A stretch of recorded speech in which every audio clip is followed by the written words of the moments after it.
Hey guys, welcome to my YouTube channel, and this is part 2 of my Thanksgiving dinner remix part 1. This is the mac and cheese recipe. If you're not familiar with me, I am Joe from Joe's Blank Canvas on Instagram. Definitely follow the link that's right below. But let's get into this recipe. So we're making a truffle lobster and shrimp mac and cheese. When I tell you this is something you need on your dinner table this Thanksgiving. So we're going to start with the cream sauce, and I actually use Carnation evaporated milk because it just has a thicker consistency. I use cream cheese, sharp cheddar, Velveeta. Yes, don't sleep on Velveeta. And I usually use other combinations, but I just kind of kept it really simple.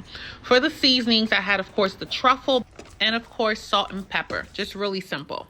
So once I had a nice thick consistency of the cheese sauce, I poured it over those warm macaroni that had already been coated with about 2 tablespoons of butter, mixed very well. And then we added more cheese. Of course, we need more cheese. So I added some shredded sharp cheddar.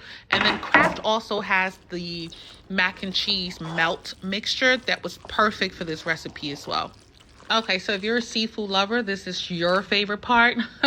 So I had some lobster tails that I also added to the recipe. So I diced the lobster, diced up the shrimp in nice little chunks, not too small, and then just did a light saute over the stove just to cook them halfway through because we don't want to make them too rubbery.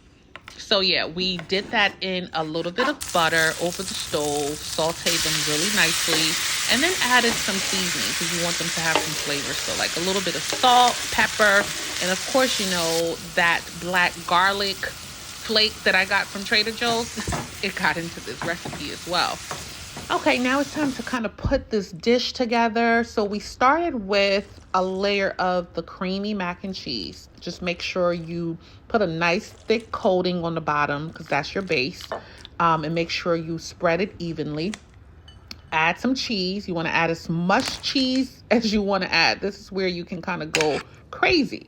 So then you add a layer of the sauteed seafood, the lobster and the shrimp, and you just kind of repeat that process over and over again until you get to the very top of your dish. I would recommend saving just a little bit of seafood to top over your mac and cheese because it just looks pretty. You can basically add that finishing touch to it. So you have the layer of the seafood and then you can cover it with more cheese. Yeah, this is where you have total control over the cheese, depending on your tolerance for cheese. If you're a cheese lover like me, even though I'm lactose intolerant, you can add as much cheese as you like. It's your dish, your life, your way, as I like to say. So unfortunately, what I didn't get to capture is the topping that I put over the mac and cheese once I was done layering it and adding all the seafood, all the cheeses. This was made with Ritz crackers and some shredded Parmesan cheese. So all I simply did was take a pack of the mini pack of Ritz crackers, crushed it up like really, really fine, and then added it to some shredded Parmesan cheese. So once you have that topping, you're able to just spread it over the mac and cheese. And in this case, I just kind of kept it in the center just to get that browning color, but you can, you know, spread it all over the mac and cheese if you choose. Isn't that pretty, guys? Oh, so I actually baked this covered for about 30-40 minutes on 350, and then took the top off, added the crumbs, and then baked it without the cover so the cheese melts, etc.